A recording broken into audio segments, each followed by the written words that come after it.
Good morning. Good Saturday morning, day after Black Friday. Hopefully you guys fared well if you went out. Good morning. Good morning. What is happening? What's going on? Yeah, little frost on the pumpkin this morning. Chilly, chilly out there. What's going on, guys? Yeah, had a good day yesterday. Didn't wade too deeply into the shopping frenzy, but we did do a couple things. So, how you guys doing? Pop in the chat. How you doing on a scale of 1 to 10? Thanks for joining me. Day 338 today. Hashtag live 365.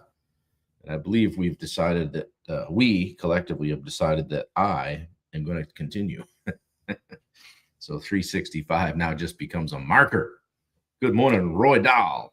Mark Bunker coming in hot right before that. Warm here. Thank you, Mark. Send some over. It's that time of year, right? But we're just dealing with the chilly, dealing with the cold, and the other couple months a year we get are pretty good. July and August, not too bad. Victor Anthony, what's up, my friend? Yeah, Dave Davis from Denver. Good to see you, Dave. Sean Hilton, welcome in, as they say. Good to see you. Yeah, see if we get anybody popping in on Instagram today or YouTube.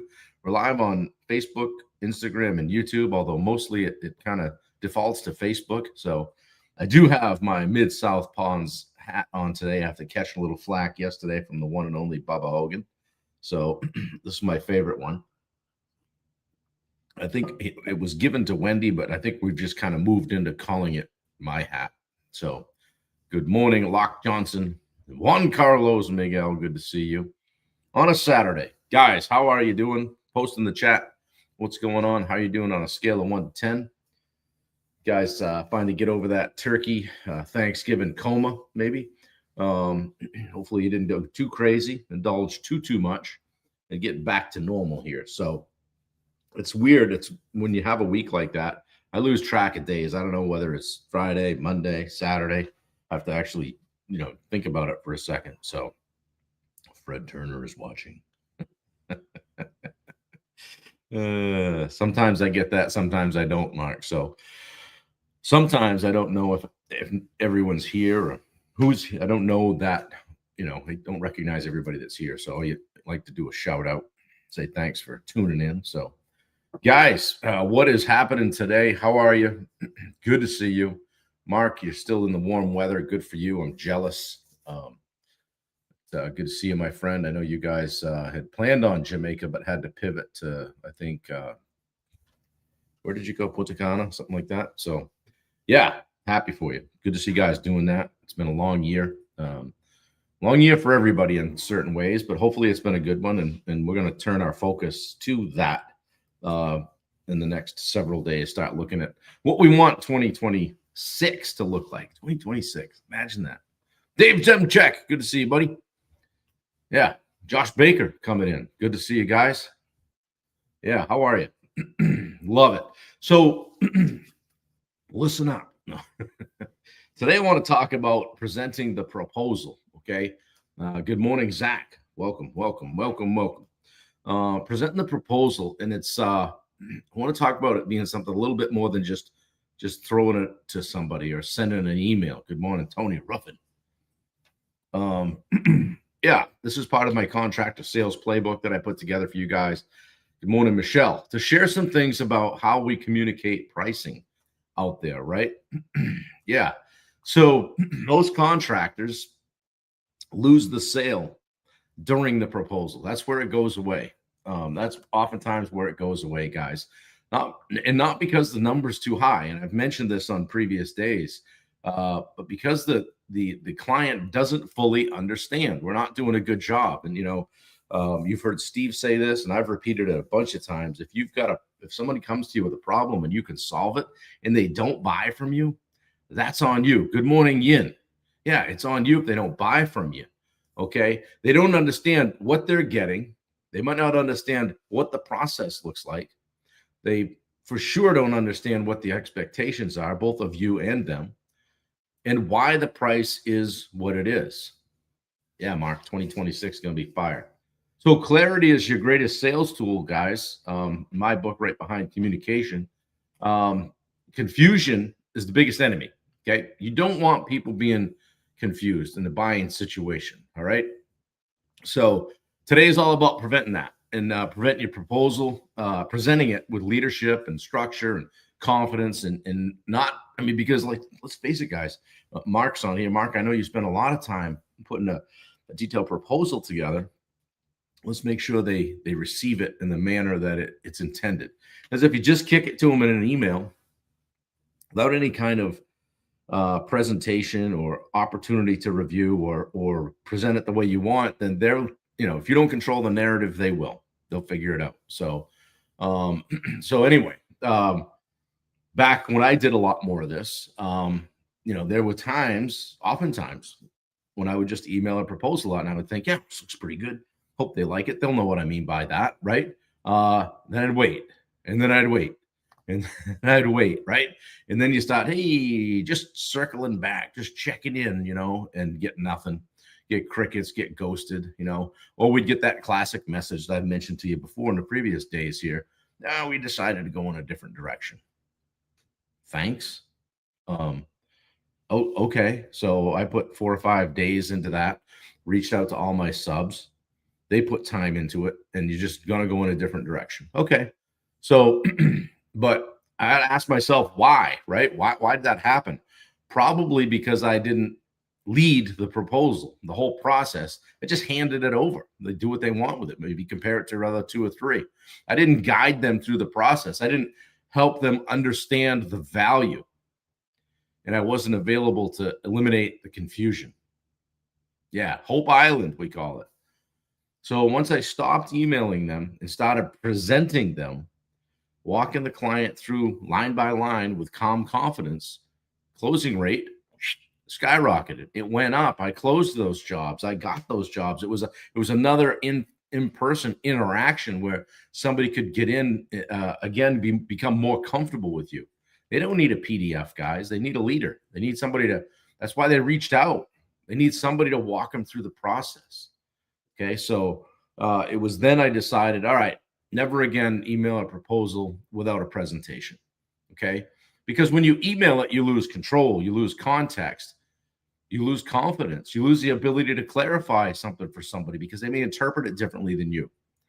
You lose the ability to communicate the value and to demonstrate why you might be a better opportunity than everybody else in the world. Okay, when you present it, you gain trust.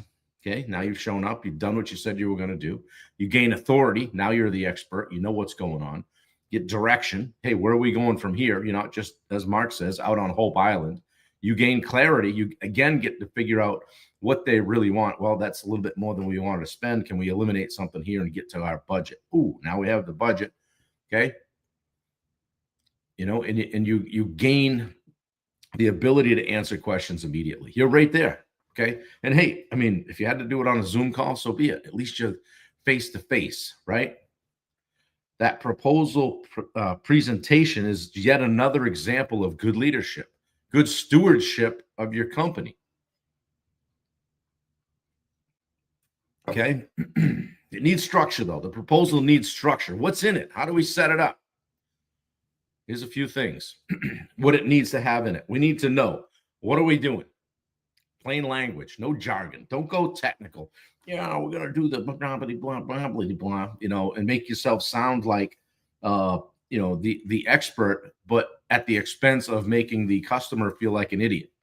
Okay, layman's terms. So, also, how will it be done? How are you gonna get this done? What's the process, the sequence, the expectations? Next is what materials or features are going to be included. You don't say countertops. Okay.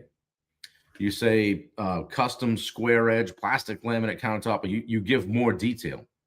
All right. In this color band. Boom. Right. You don't say mid-grade tile or tile. You tell them what you're putting in. Okay. All right. This is where most of the amateurs get beat and they get schooled at the end, where somebody says, well, you go to pick out tiles. Well, I get to pick out tile. I want this marble Carrera or whatever. I want this, hand cut stuff. You said tile, right? Try to walk that one back. Okay. Most importantly, in my book, what's not included? I used to say anything not specifically detailed above. Yeah. Anything not specifically detailed above. Okay. What's not included? Yeah, we can expand on that at some point, Locke. Yeah. Layman's terms is like just not using your making your vernacular not at the level you might understand and someone else wouldn't. Okay. So, hey, and you can ask, does that make sense? You know, let me tell you a little bit more about that. Next, what's the timeline? You know, humans crave certainty. They want to know when you're going to be there, when you're going to be gone. They're trying to live a life. What's the investment?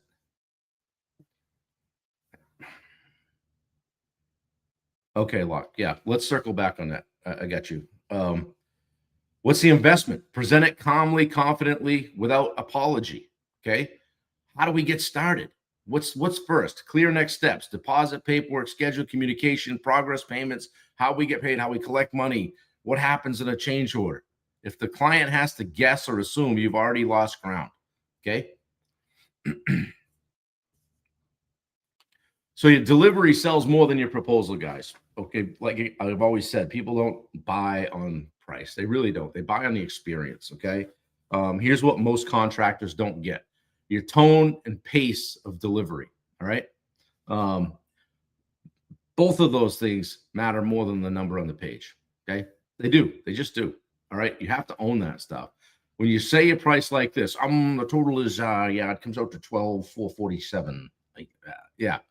12,447. The dumber you are, the more you'll sell, Bubba says. Yeah. The client thinks he's unsure. Why should I be sure? Why should I be sure? Right? If the client thinks you're unsure, why would they be sure? Okay. When you say it like this, yeah, our investment for this project is 12,447. Let me walk you through what that includes. Energy changes instantly. So confidence is contagious. All right. So the other thing is, and this is probably, I think, one of the most impactful parts of what I'm going to say to you guys today, is to anchor the value before you present the price. Okay. It's also can be stated as the value before the ask. Good morning, Dan. So never start with the number. You start with the plan, the scope, the process, the materials, the communication, the experience, the standards, the details, the problem that you're solving. By the time you say the price, they should already have a clear understanding of the value that they're going to get. Okay, so it's value, then the price. Value before the ask, never the other way around. Okay. Definitely. So present that proposal like a professional, guys. Here's the flow. Number one, set up the frame. Here's how I'll walk you through this. Here's what we're going to do. Here's the expectation from this interaction. Number two, review the scope. Here's exactly what we'll be doing. Okay. Right. Clarify the process is next. This is how the project is going to unfold. This, again, is what you can expect. And then next, highlight key details. Okay. Hey, this part right here is important because, all right. And then state the price calmly. Okay. Our investment for this project is, boom, no flinching, no apologizing, no shrinking, no bidding against yourself, no sharpening your pencil, no trimming back the scope before they even say anything. Let's give them some space. All right. And don't say, do you have any questions after they say, yes, we'd like to move forward. Okay. It's okay to say, hey, okay, yeah, what questions do you have about this related to the scope? Okay. But once you sell something, don't sell past yes. Okay. Social presence will get you known and trusted first, and then it will be trained profession to bring it home. Yeah. Yep. Absolutely, Mark. So leadership plus clarity equal trust. Okay. So you guys, let me ask you this. Do you present your proposals or do you just email them and hope? Do you present them or you just email them and hope? Just send it out there and then they go into the witness protection program. Hey, thanks a lot. Two businesses you can waste people's time the most: contracting and real estate. I like that, Bubba. Hey, we have an opening on Tuesday. Will that work for you? That's called assuming the close. Boom. We are doing business together. Ask yourself this: would my proposal make sense to someone with zero construction experience? So Locke, that's what I'm talking about when I say keep it in layman's terms, okay? So that someone with zero construction experience can understand, okay? And then do I present my price with confidence? Do I present it with confidence? Lastly, where can I bring more structure and clarity to my proposal process? If you don't outline what's not included, you're leaving yourself open for negotiation, okay? Interpretation. And again, control the narrative or someone else will. You know, you said, you said hardwood floor here. You know, I'd like this high-end special order stuff, right? Not, 2 1/4 red oak, sand and finish, sanded after installation, 1 seal coat, 2 finish coats, and the actual finish will be traffic or it will be this or that, okay? So that they know what to expect and they know what you're going to provide, and then provide it, okay? So before your next estimate, just block out 10 minutes and rehearse your proposal presentation right out loud. Do it at your desk, do it in your truck. See what the pace is, see what the tone is, the clarity. Ask someone to listen. Try it on your spouse. That's the leadership practice, guys, okay? That's how you practice that stuff. Take the time, invest in yourselves to make the experience better. Okay, the proposal, it's not a document. It's a moment of leadership. It's yet another conduit to the client. If you look at it that way, it'll change everything. Clients don't choose the contractor with the lowest price. I'm convinced of it. Some do, but the ones you want don't, okay? They choose a contractor who communicates the clearest, leads the strongest, and leaves them feeling the safest. Like, this guy's going to do a good job for us. This guy or girl, okay? Clarity sells, confusion kills. Clarity sells, confusion kills. If you let them be confused, that's on you. It's a leadership issue, okay? So pop a fist pump in the chat if that was impactful, if you agreed. If you disagree, you can pop a fist pump in the chat as well, or tell me what I'm leaving out, okay? Ahs and mums can sink you. It's a confidence suck. Yeah, it's going to be, right? Be clear. Have it so that it has come out of your mouth before. Yeah, they want to believe they'll enjoy working with you, right? Yeah, absolutely. Love that. Okay. Josh Baker, good to see you. Thanks for the fist pump. Appreciate it. Yeah.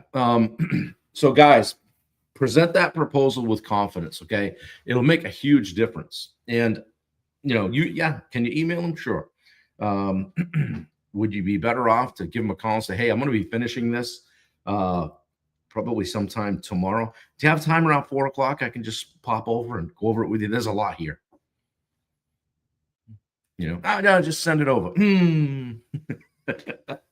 Send it over. Well, hey, listen, I would hit him one more time on it. I'm going to be right in the area. And, I put a fair amount of work into this. And I mean, if I can just be direct, I mean, when I don't get to present these in person, oftentimes I'm not closing those deals.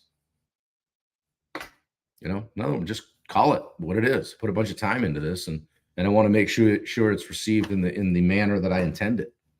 And you're gonna get burned here and there, right? We all do.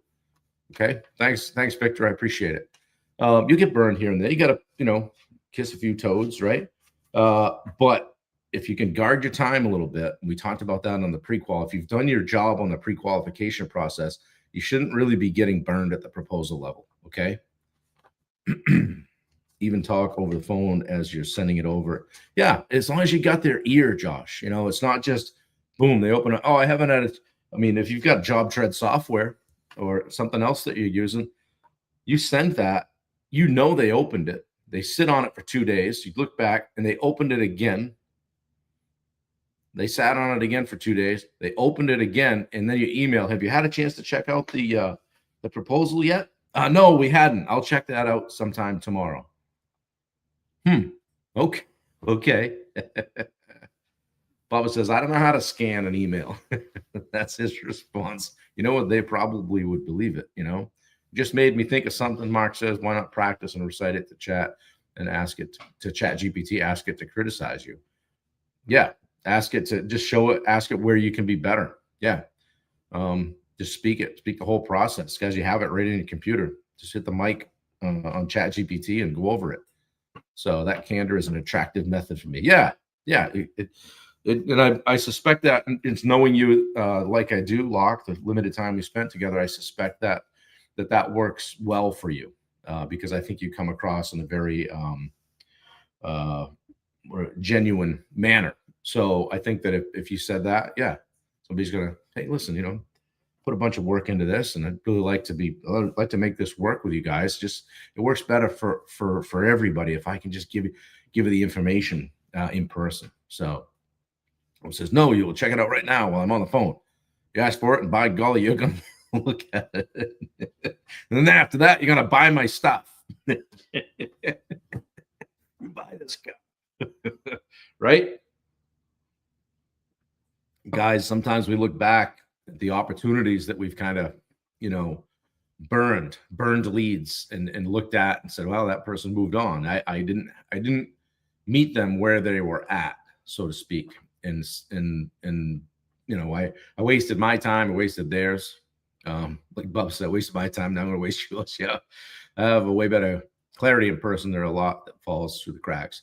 Elsewise, it drives me nuts. Yeah, you can kind of fall on the sword. You could even say that. Oh, man, I'm just, you know, like there's a lot here. And, you know, there's some things I want to show you in the backyard when we go over it. There you go. Backyard. Okay. Buy my stuff, share my shit. BMS. Hashtag buy my stuff. Yeah. Guys, look at that process. Just kind of ask yourself, but you know, hey, maybe you've got a VA, maybe you've got an admin. You're like, I'll send this out to Turner. He wants a pond or he wants a reno. You know, I've got stuff to do. That could cost you, you know, guys like, you know, Dan Bennett, Mark Bunker, you know, Bunker, your name is on the business. So when Bunker calls, it means something to them. Right. So we want to be careful if we do offload that stuff, then maybe we're just offloading the putting of it together, if that makes sense, the assembly of it, the parts, and you're kind of putting the last bit of it together because it's part of your sales process, and it can be right where people fall off the track, they bail out. Okay, so if you look at maybe the last 4 or 5 jobs that you haven't gotten, ask yourself, did I just send the proposal over? You know, and maybe you've got a threshold. Maybe, you know, if you're a remodeler and you say, hey, if something's 6 figures or above, it's going to get a little bit different approach from me. If it's $6,000, maybe that, you know, I don't, you know, I'm not spending that kind of time because, you know, you want to use your time where it's most valuable. Okay. So anyway, do you guys see those YouTube comments come through on Facebook feed? I don't think you do. But, somebody's on YouTube telling me that Jesus loves me, so that's good. So I got that going for me. Oh shoot, I don't usually get any comments from YouTube, and all the people that are not on Instagram today, thank you. I appreciate you. Appreciate you guys on Facebook showing up and locking in. Getting busy on a Saturday. We love to keep the dream alive. Day 338. So, man, it's coming quickly, and it won't be long. It'll be the end of the year. So, guys, pop in the chat what you're up to today. If you're doing something exciting, if you're taking a little bit of time this weekend, Anita Werthers. Yeah, sound like my mom. Anita Werthers. Everyone else thinks you're an ass. Thank you. Appreciate you. Barbara, it says right here on my comments, Jesus loves me. So I got that going. I'm good. I'm all set. And you know that. Oh, shoot. Well, Jeep guy's coming over today, so that'll be fun. He's coming over at 11. Wendy's like, oh, hell no, I'm not going to be here for that. It's like, what do you mean? It's like, you're going to torture that guy. No, I'll be fine. Josh said he's working on his business. That's good. Good to hear. Yeah, Yin. Going to my bestie's family Thanksgiving. Yeah. The best thing about Thanksgiving is you could do like 3 or 4 if you get it set up right with friends and everything. Yeah, we all miss our grandparents for sure. Get it set up right. You can have 3 or 4 Thanksgiving dinners if you play your cards right, guys. So, come here for more tips. So anyway, I've got stuff to do. Wendy's on the road going to get her hair done up to her friend Christie's. So she's getting that squared away today. Claims she's going to chop off about 4 inches of it. So I said, hey, do what you.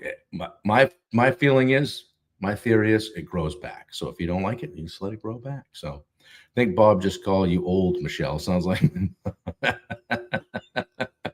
Actually, she should be flattered. And she has the same maiden name as my mother. So if you go back far enough, Michelle and I are probably related in some way. So don't take less than 5 for the Jeep. Never. Wendy's optimistic. She put the title on the countertop today. She goes, do whatever you want. I said, okay. So it'll still be here when you get back. But so anyway, you don't always grow back. From the bald guy in the back. Oh, shoot. Good stuff, guys. It won't be long. We'll have some snow here. Hey, went over and spent some time with Jimmy yesterday, and we FaceTimed Dave Brackett, which was fun. And yeah, he's fighting. They got the pneumonia thing battled back, and they're trying to get some weight put back on him. So it's just a constant, constant fight. But he didn't go over to the family Thanksgiving. He laid low, which I was actually glad to see, because they, I said, you guys are going to wear him out. He needs rest. So anyway, it's hard when you want to be there. So Michelle says she is flattered. Yeah. Thought it grew back. Turns out it doesn't, Bob. Victor's going to sell 2 jobs today. All right. Post it back in the chat when you do. So if you don't mind, Nemo, I can donate here. LOL. So guess what? Jimmy Crack. I don't care. Right. Bubba, am I selling from a place of abundance or from a place of scarcity today when I walk out the door? You know what I'm going to do, though? I'm going to buff up the black one, too. I'm going to back that out. I'm going to say, if you don't like this one over here, we might be able to do something on this one over here. I don't know. Oh, that old thing? Yeah. Boy, I'll tell you what, we've had a lot of calls on both these things. I don't know what it is about. Do you have any idea what's going on with Wranglers lately? Everybody wants them. Shoot, Barbara, I should record it for you. I'll record it and ask ChatGPT to critique me on that. ChatGPT will say, you're a straight up jerk. Nobody's going to buy anything from you. Oh, shoot. Sound like you're going to buy have another spot in the garage. Yeah, exactly. We're putting an addition here on this condo. So, fun stuff. So, can't take yourself too seriously, right? The way I look at it, I spend plenty of time laughing at other people, so I try to laugh at myself too. Fair's fair, right? So, anyway, guys, appreciate you. Love y'all. Have a great Saturday. Back at 8 a.m. tomorrow morning. I just love how Bob cracks himself up. Nobody's funnier. Gotta get my brother Dave back on here sometime. He'd think, yeah, your face will hurt when he's done with you. I had him and Tony Ruffin on a live call about a year ago, I think it was, and I literally just almost left and just let them take it. So anyway, good times, guys. Appreciate you. Have a great day. Share it out if you would. Thanks for the shares yesterday. Got 10 or 12, which was great. I appreciate it. So keep sharing. It matters. We get the numbers cranked up here. Get this out to as many people as possible. That's the way we help as many people as we can. So he's still crying after that game last night. Yeah, he's an Aggie, and so Texas sounds like Texas took it to him. I watched for a while, but it was like 3-3 when I woke up. I'm half asleep on the couch, and I said to Wendy, I think I fell asleep. She goes, no, you definitely fell asleep. She says, you've been asleep. So, all right. Anyway, guys, have a great day. I'm out. See you later.